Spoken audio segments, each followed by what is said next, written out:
Welcome to the Limitless Leaders podcast. This is a show where my guests and I explore and expand on all things mindset, leadership, and communication. On the show, I interview inspiring leaders, business owners, and entrepreneurs from all walks of life, where they share their stories, experiences, and lessons. This is a podcast for you if you're looking to learn, grow, and accelerate your life, career, and who you are.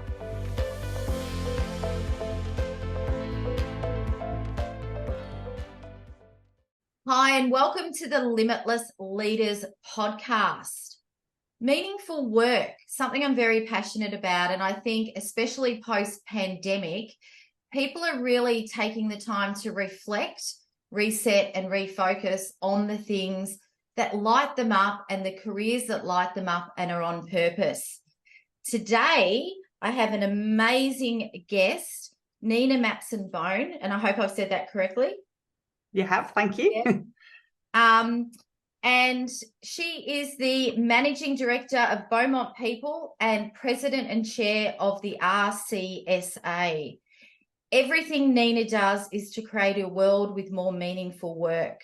She's the Managing Director of Beaumont People, a recruitment and consulting firm that believes in placing people first. And I'm a big believer, people before process, before progress. She's also the President and Chair of the Recruitment, Consulting and Staffing Association of Australia and New Zealand, and the Chair of the Development Committee of the North Foundation. This is a charity that supports medical research and patient care for the Northern Sydney Local Health District. She's experienced firsthand the power of work to transform your life. And through her work in recruitment, has seen time and time again how when we're engaged in meaningful work, every outcome at work improves for both the individual and the organisation. It's in these observations that her drive has come to continue to help others in her own development of meaningful work. Welcome. Thank you so much for having me. Excited to be here, Renee. Absolute pleasure. And we'll go into it a little bit later, but you've brought out an amazing book, which I have read. I read a book a week, so I always make sure I read all my guest book. And this one really resonated with me. Meaningful Work, Unlock Your Unique Path to Career Fulfillment. So I guess I'd love, Nina, just to have a chat about how you've got to where you are today and what you're doing. Yeah, sure. So I grew up in England, as you can probably tell. I've been here for over 20 years, but can't shake the accent. And I ended up in recruitment sort of by accident, not a complete accident, but sort of by accident. I always wanted to be a teacher. Sort of once I grew out of wanting to be an actress, I wanted to be a teacher for years. I'm with you. And even thought I might go back into teaching quite late into my recruitment career initially, because I always loved kind of helping other people and watching them grow and watching them develop. But when I finished university, I wasn't financially in a position where I could then do my postgrad teacher course. So I needed to earn money and I got into the workforce. And I'd always been really good at sales. I spent my summer holidays doing sales through university. And so when I came to Australia, which was in 2002, my then boyfriend, now husband, and I moved here, and we needed a visa. And I knew if you were good at sales and you were good with people, you could be good at recruitment. I had friends that had gone into recruitment, and I knew I could get a visa if I went into recruitment. So sort of a happy accident, I went into recruitment, and that was formally in 2002. I'd actually done it as quite a big part of a previous job prior to that, but actually agency recruitment in 2002. And the rest, as they say, is history. My kind of career in that field grew further and further from there. Amazing. And I love what you said, because I think recruitment is all about people, and it is about sales, and it is about placing the right people in the right roles for them in their careers. But I really love sort of the ethos of your book around really understanding, motivation and those 4 areas, which we'll go into.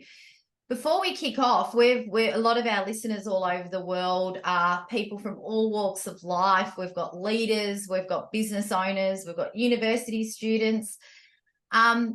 if there's someone out there right now that's really questioning their career, what's just a really good tip that they could, or a question they could ponder?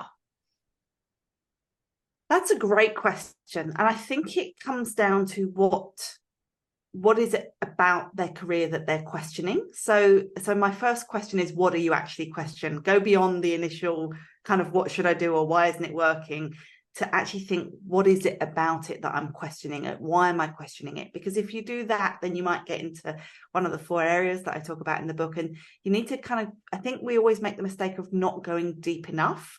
We think, I don't like my job, I change my job, or I don't like my boss, so if I get a new boss, then everything will be okay. But we don't necessarily go to the root of what the actual challenges are, and we don't see it. It's a being happy in your career, having meaningful work is a journey. It's like exercise. It's like a health habit. You have to continually kind of work at it and tweak at it and be on top of it. So it's not a quick fix, is what I would say. No, and I agree with that. And I think, so many people, leave organizations because of, well, personality clashes, which are basically a communication breakdown. And, I do a bit of transition coaching in the work we do. And I always say, work through it, because if you leave and go somewhere else, you're going to get that person again. I'm a big believer, Nina, in the gift mindset. Like any challenge, welcome the unwelcome, take it head on and embrace it, because you can go the other way and not learn. I'd love to ask you, meaningful work, means something different to everyone. And I actually asked someone, I ran some events yesterday, and I actually asked somebody just off the cuff, what's meaningful work to you? And they went, what do you mean? And I said, well, what's meaningful for you in your work? And they said, well, to earn X amount to do this, which isn't how I would answer it. There's no right or wrong. But as a summary for our listeners and viewers, what is meaningful work? What is it? I love that was the reaction that you had, Renee, because this was why we went on this journey initially, because so at Beaumont People, the organization I work with, we have always talked about our purpose being connecting people to meaningful work. And so we thought, if we wanted to be true to that, we really needed to be sure what it was. So we thought, well, we'll look it up. There'll be a definition. And when we looked it up, we were astounded to discover there was no sort of single definition. There had never been any research for Australia and what meaningful work was for Australians.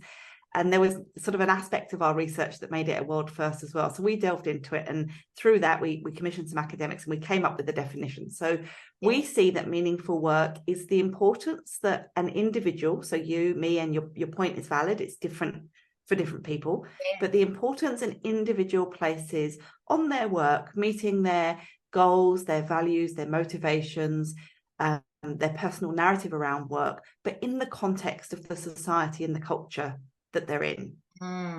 Yeah, I love that.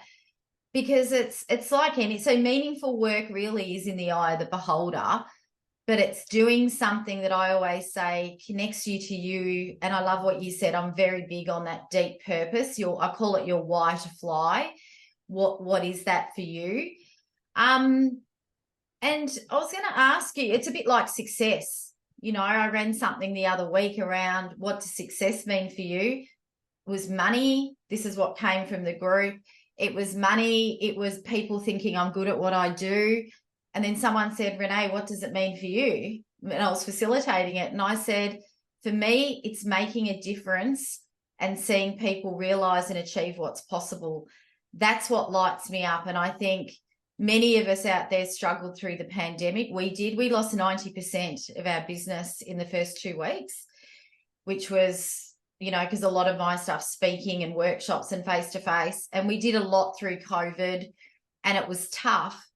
But so many people have said, how did you get through? And I just stayed focused on that strong purpose and use that to fuel me and others forward. And I think that's so important.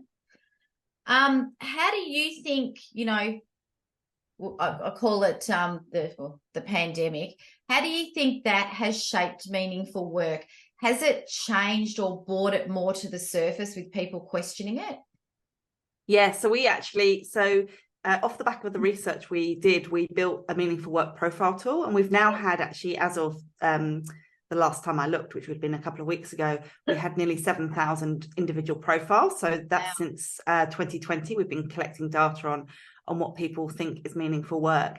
And we saw a really interesting shift as a result of the pandemic. So you're spot on. People did absolutely change their thinking around it, but not in the ways that we necessarily kind of concluded or we saw in the press. So prior to the pandemic, the top 3 factors, and when I say top 3 factors, they're the most popular factors. Your really early point about the fact that it's individual is really important. So these aren't everybody's, but the top 3 in pre-pandemic times, number 1 was actually having the trust of your manager. So having a really good relationship with your manager. Number 2, which is never a surprise, is culture. And number 3 was purpose, work that makes a difference, that contributes. So they were the top 3 before. But as a result of the pandemic, when we recut the data at the back end of 2022, so after 2 years of pandemic, the number 1 had actually changed to safety. So physical, emotional, mental safety, that importance of the safety, the security piece. I think all of the uncertainty really shook people. So that was number 1. I mean, just that, real kind of back to basics almost for people. Number 2 was connection to your team. So instead of it being about the broader organization, people became much more team focused. And number 3 was still purpose or work that contributes. But the one that was interesting as well, it didn't make the top 3, but it jumped, I think it was more than 10 percentage points in terms of how much people valued it, was career advancement. And we all heard about quitting, but actually what people wanted was to know what was their career step, what were their pathways coming for them. So that really kind of grew as a result of COVID. Amazing. That's such interesting data. And I think you're right. I think sometimes we overthink it. And I think people are defaulting back to the basics. And the safety is something I'm seeing a lot with clients, creating that psychological safety. And I think, cultures where people can share mistakes and challenges and are supported to move beyond that. Exactly right. Yeah. And sorry. Yeah, no, keep going. No, I was just going to say, and just that piece around, I think it goes with connection. I think the fact that safety was number 1 and connection was number 2, that team connection, people really wanted that human, they wanted to feel safe, and they wanted that human connection, really came through as a result. Yeah, definitely. It's one of my life values is connection, I think, and we were all wired to connect.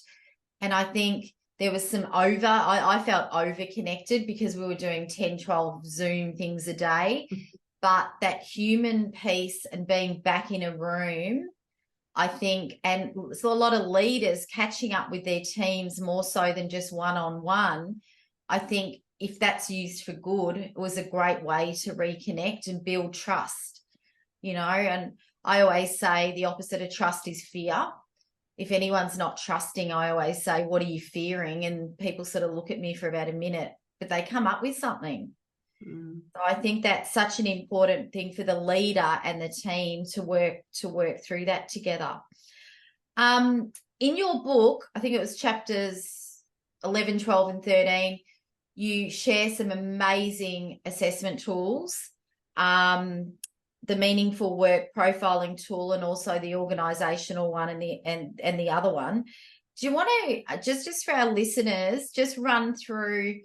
And I know we'll share this at the end of the podcast. They can access these great tools, and I'm actually going to do one of the tools because it really got me thinking about something. What are the sort of 4 areas we need to look at? Sure. So the piece about the research that made it a world first was it was the first time that the academics had seen where meaningful work was looked at both the individual, the psychological aspect, which is how we think about it individually, and also the sociological aspect, so how much the society we're in assigns value to our work as well as our access and means. So the 4 factors kind of sit within those 2 sides. So you have the individual factor, and that's things like we touched on earlier, your motivations, your goals, your personal narratives, your strengths, those kind of things. Then there's the job itself, and that's how much the job suits you in terms of things like the level of workload, the stress involved, different people cope with different levels of those things, and also how much the work has actually been designed to be meaningful. Then there's the organizational is the third factor, and often we think that that's where meaningful work sits, because it's things like our relationships, it's the leadership that we have at work, it's culture, it's policies, it's practices, it's those kind of organizational factors. But then the fourth is that societal factor, which is not usually something we consider, but how much value society assigns to the work we do really does influence how we think about it. And if it's in tension with our kind of individual factors, that can cause problems. Some people are very good at going, I don't care what the rest of the world thinks, but a lot of people are quite influenced. If your family or your friends think that what you do is not a worthy or valuable job, that really can colour how meaningful you find it. I love that. So the tool measures all four of those aspects. Amazing, because I think the thing that stood out, you just said the societal thing is not looked at a lot, and we all know people's identities have become what they do. I noticed something the other week that you might be interested in. I do some work with grads, and I sort of said, what do you want to do? And I had about 3 of them go, I just want to live a really fulfilling life and travel. Whereas I'm a Generation X, and people go straight into, I do this for a living. It's so interesting. And also, I think cultural norms would play a part, wouldn't it? Yeah, very much so. So that's the other part. You've actually touched on the other part of the I can't say the word today, sociological factor. Thank you. Which is exactly that. It's whether the organization we work for, whether their cultural values align with the values that we were raised with. So things like, in some societies, we would believe that it's the organization's responsibility to kind of craft our careers. In others, we would think it's my individual responsibility to craft my career. So whether that's in conflict or not, that's a societal factor.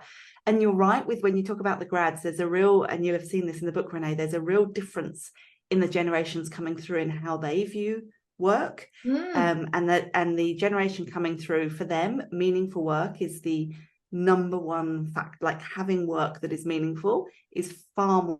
I'm Generation X. We were all about kind of security, financial kind of achievement, success. It was like a career. pathway, expected absolutely. pathway, wasn't it?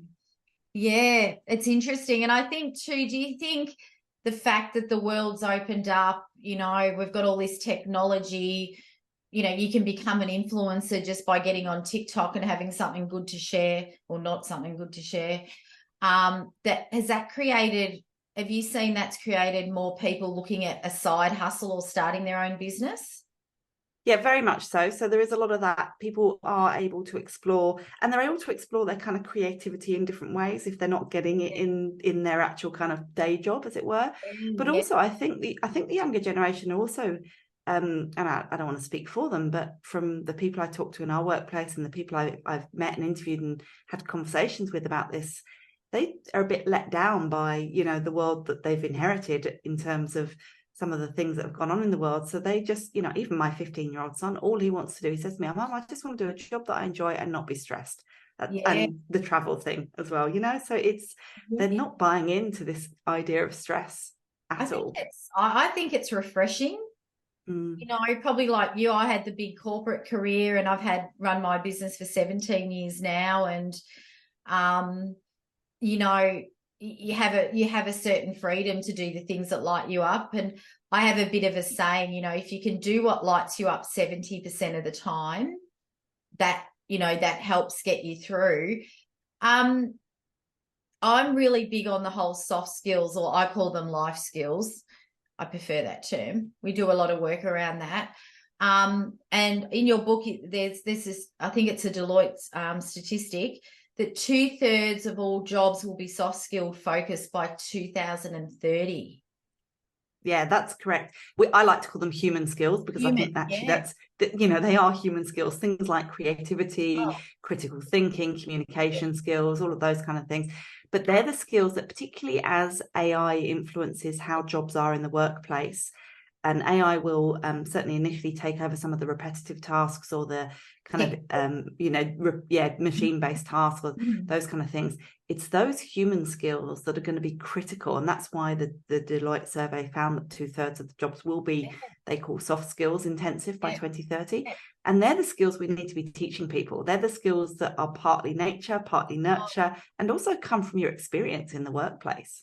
They do. I'm big on human skills, life skills, real skills. And I think I love tech. I'm not against AI at all. But I always sort of think, you've got to balance it and ramp up these soft skills more than ever. One of the soft skills I think that I'm seeing, and we're doing a lot of work around, we call it, because we have the 12 gifts in the gift mindset, which are the 12 soft skills we can deepen through embracing lessons. One of them is a gift of curiosity. And, for me, curiosity is about learning, possibility. I'm a big believer if teams get together and become curious, they become creative, they co-create, and that leads to collaboration, trust. That's a byproduct of that.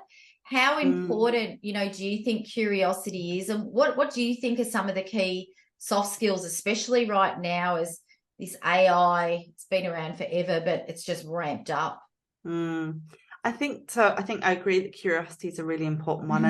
And I think one of the things that's interesting about curiosity is you have to have psychological safety first, because if you don't have the safety in the workplace, you won't, even if you are naturally curious, you won't feel safe to ask questions, which is what you need to do to be curious. So I agree, curiosity. I think the creativity is a really important one, and that's another one that doesn't, is hindered if you don't have psychological safety. So that ability to think differently, to be able to kind of bounce off each other and be creative in the ideas or the concepts that you're coming up with. I think critical thinking is something that we underestimate sometimes, that ability to take the time to think slightly, not analytically in terms of necessarily a scientific way, but more just really questioning everything and really thinking about, is this the best way? Why are we doing these things? What's going to get the best outcome?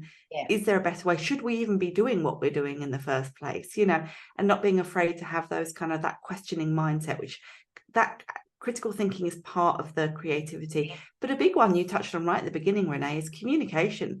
Those, I mean, I say to everybody all the time, in the workshops I run and in internally at work, I say to people all the time, most people don't wake up in the morning thinking to themselves, my entire goal today is just to upset as many people as I can. I'm just going to go and really annoy all my colleagues. I'm going to see if I can, put my boss in a bad mood, get my best mate at work offside.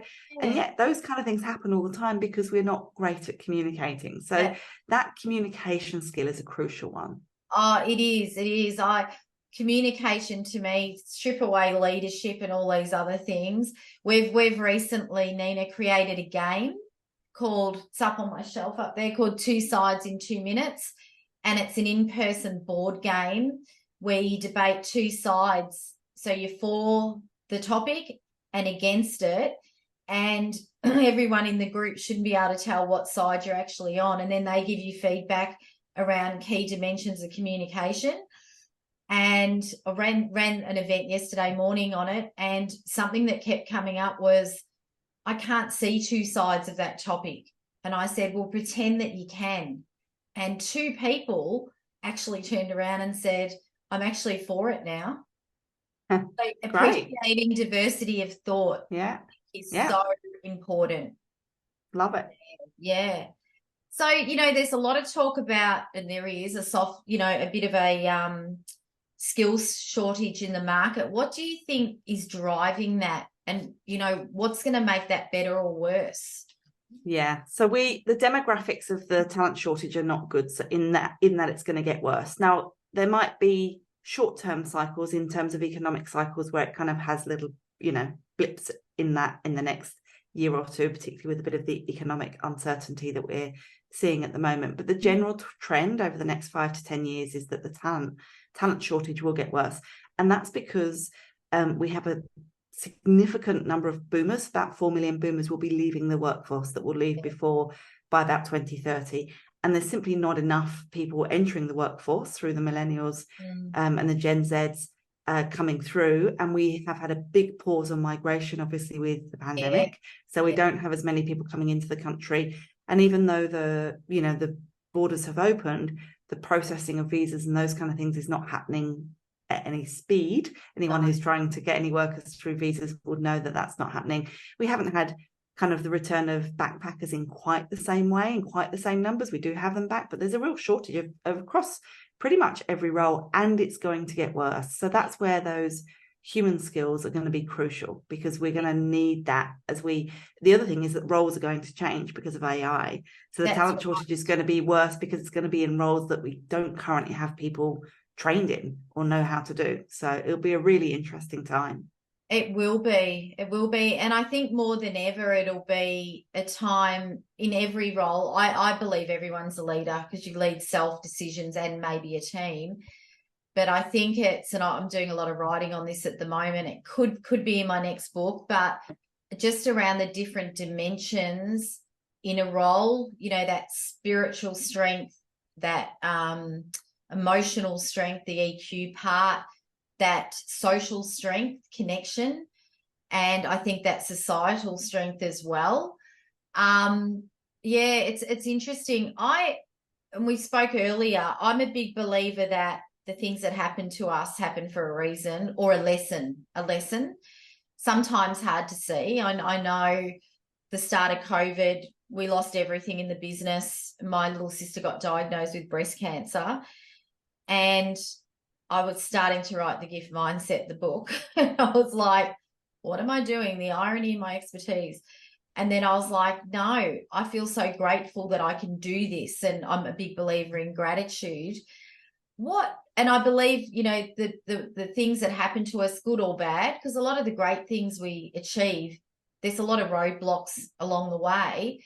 What's been your biggest gift or lesson, personal or professionally, that you've really used to help progress yourself forward? That's a great question. I've had so many, gosh, which to pick. I think I had a pretty tough childhood, and I think in some ways, like you say, it's a bit like when you think of it as a gift. There were times when I would have done anything to change it, but it very much made me who I am, and it made me very resilient. It made me not be that concerned about what other people think about me, and gave me, if anything, actually gave me a confidence that I wouldn't have thought I would have had from the time my parents both lost their jobs. When I talk about in my bio, I say that work transforms lives. I saw both my parents lose their jobs in the recession of the 90s, and then there were various kind of things that happened as a result of that. So my teenage years were pretty troubled, but I was able to get myself to university, get through that, build a great career for myself from scratch up, really. So I think that from those kind of that adversity comes a real strength and a resilience. So I think in some ways going through that really set me up well to be very strong. So I'm a very strong person. I'm a very tough, might be the wrong word, but resilient person. So I'm very tenacious, very resilient. So I'm very grateful. I'm very kind of calm. I'm not always calm in the moment, but I'm very calm on a kind of big picture sense. There's not too much that phases me that much. Yeah, amazing. I really think whatever happens to us helps us to become who we are and who we're continually becoming. And I'm sure in 3 or 4 years, if we caught up, there'd be something else. And what you've said really mirrors, 2 quotes that you've given me. Only the best thing will ever happen to you. Love that. And you will never be tested beyond your capacity. I think what happens, if that makes sense. Like, I think at the right time, I always say we have hidden gifts, the ones that we just sort of go, move on. And I'm like you, it's very resilient, very tenacious, but actually stopping and going, what happened? How can I use that? But how can I share that with others? Because that could be a survival guide for someone else. Absolutely. And I know I definitely have had, lots of conversations with people, both personally and professionally, where I've shared things. I'm a very open book, so I share things, anyone asks a question, I'll answer it. So, and some of those things I've shared have helped other people. Yeah, definitely. I love one of your lessons around putting, and this is, really topical theme at the moment. I'm doing a lot of coaching on this, is around health and well-being first. And those listening that know me know I'm a giver, and I don't always do that, but I've had some health issues this year, and I've really had to go practice what you preach and take a step back. What keeps you energized and what I call limitless in what you do? So I'm pretty protective around this. Maybe maybe not quite as protective as I should be, but I am pretty protective. There's a fabulous lady, I don't know if you've met her or seen her speak, but Heidi Denning.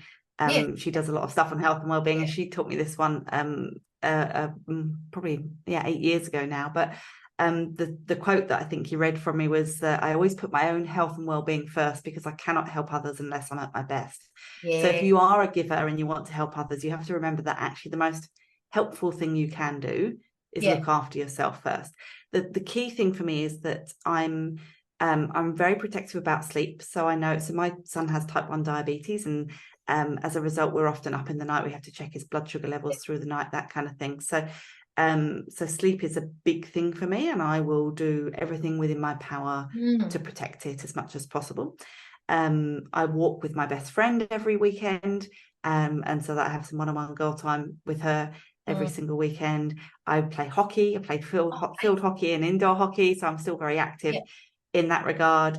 And I really love nature. I find nature very restorative, so I love being out in nature. If it's green or blue, it's good for you, I always say. So it's great to be out there. Green or blue, it's good for you. I'm a bit the same. I think the nature piece is so important, and I did some research in my book around the main reason we switch off in nature more easily than being indoors is because our brains can't comprehend the data of nature. So it actually switches off a bit. Yeah, and it goes back to, what the Japanese called forest bathing and, all that sort of thing. But I think it's so important, especially at the moment. So many people are, the key things, we've just done a survey, overwhelmed, burnt out, which obviously has a different, definition for many people, and just feeling a bit out of control.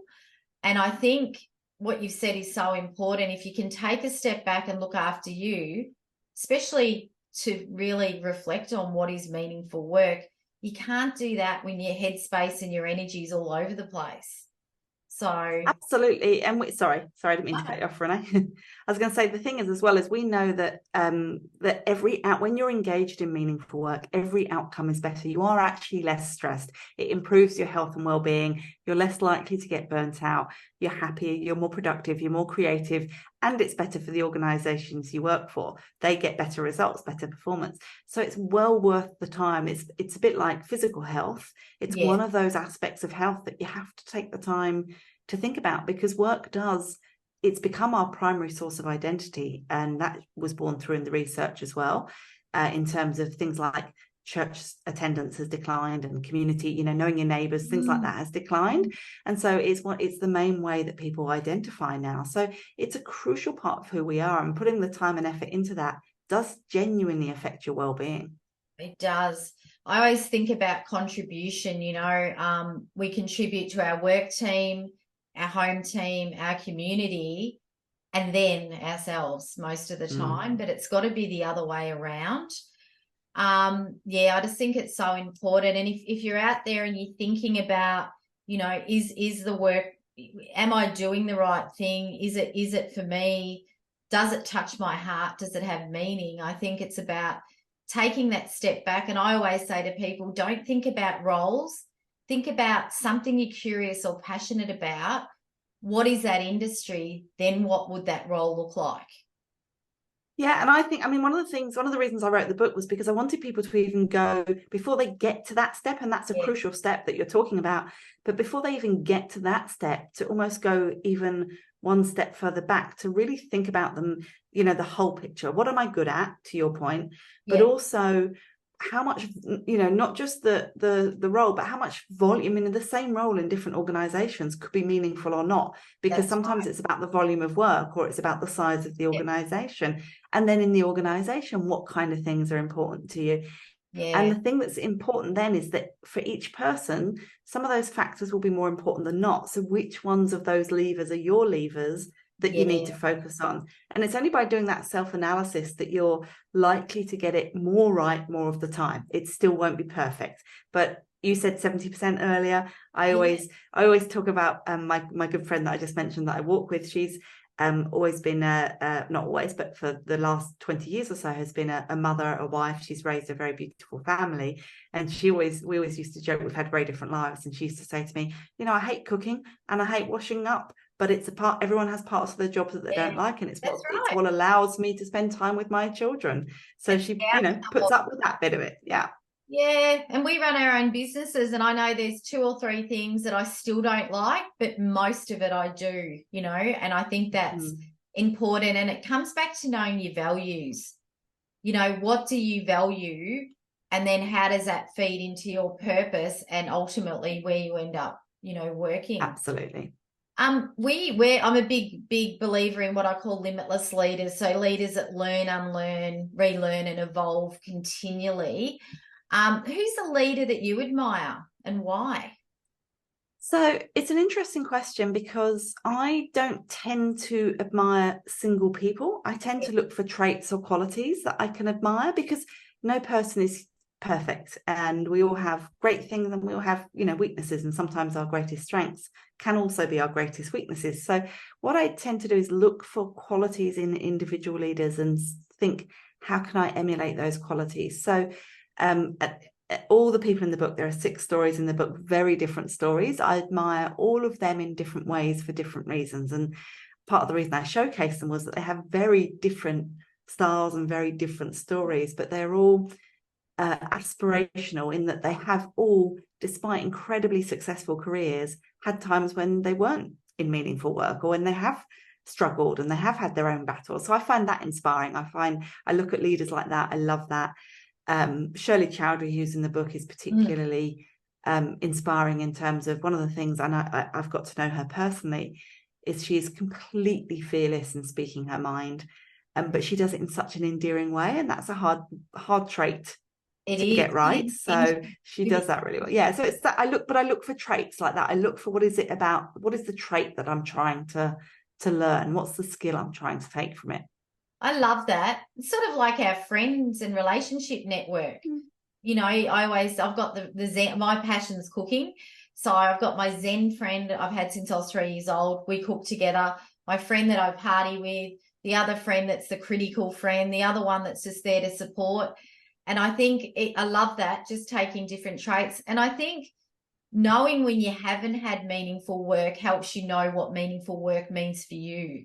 So there's a gift in that itself. Absolutely. And it can actually make you a better leader. I think about one of the worst work experiences I had. I had a boss that was just awful. I mean, one of the worst experiences of my working career. But I learned an awful lot about what kind of leader I didn't want to be through that period of my life. So there's still lessons in there. I love that. I call the difficult people in our life Kris Kringles. You ask for perfume and you get socks. They teach you the most. And I sometimes ask people, you know, have you had a Kris Kringle? And they go, no. I go, you will. It comes to us all. Yeah. I always love to ask 4 little trivial questions. What is your favorite noise? I love the sound of kookaburras laughing. I don't think you can hear kookaburras laugh and not be in a good mood, especially when there's a whole group of them. I live quite near the bush and I often get woken up to kookaburras laughing. It just makes me happy. I love that. Favorite food? So it's your last night on earth and you can eat anything. What would it be? Oh, probably a really, really good fillet steak with a really well done baked potato, some nice, maybe a mushroom sauce, lots of butter, glass of red wine. Favorite word? Serendipity. I had to think about this. So I obviously knew that you were going to ask that question, and I am a lover of words, so it was really hard. But I think serendipity because it's happy luck, and luck is always, or usually good anyway, but just I just love the happiness ring that goes with serendipity. Love that. Well, mine's synchronicity. So yeah, I don't think things happen for nothing's coincidental. I think there's something in things. And if you were to pursue a career other than all the amazing work you're doing now, what would that be? Well, probably teaching, although I've kind of incorporated lots of elements of teaching into my career. I've basically adapted the job. I talk about this in the book. I've kind of adapted the job to do the aspects of teaching that I would have loved to have done before. But teaching, I joked earlier about being an actress, but I do lots of talking on stages now, so I get that bit out of me as well. So, yeah, maybe those. I absolutely love that. It reminds me, I got asked a similar question the other day, and I said, growing up, I was a dancer, like professional. I wanted to be a performer, a journalist, a teacher. And then I went into the corporate world, sales, my background's marketing. But like you, I do all that now through speaking, teaching, writing. So it is, I think it really reinforces what you said right at the start today, is it's a journey. It's a journey, and it's not static. It's forever flowing. If you're not happy, it doesn't mean you necessarily have to change your job. No. You might actually be able to tweak something within your job or adapt it slightly differently, have a conversation, read the book, get your team to read the book, whatever. But there's a lot that you can do to really try and actually improve your situation.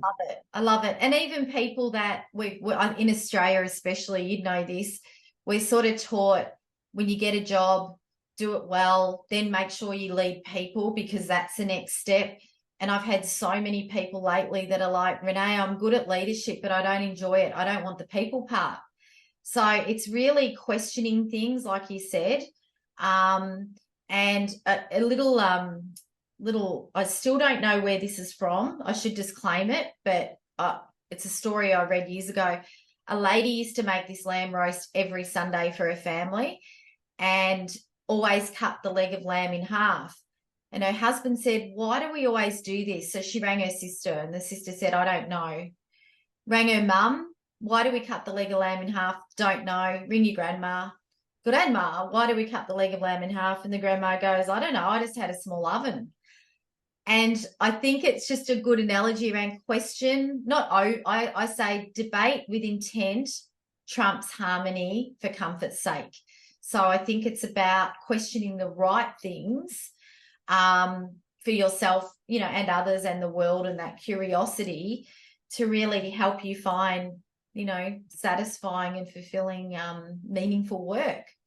So I think I always say, if you can disagree agreeably, that's, you need to disagree, but you need to be able to do it agreeably. And then the other thing I always say is, if you're unhappy in your job, give yourself 3 months to try and figure out what it is and see if you can change it without leaving before you leave.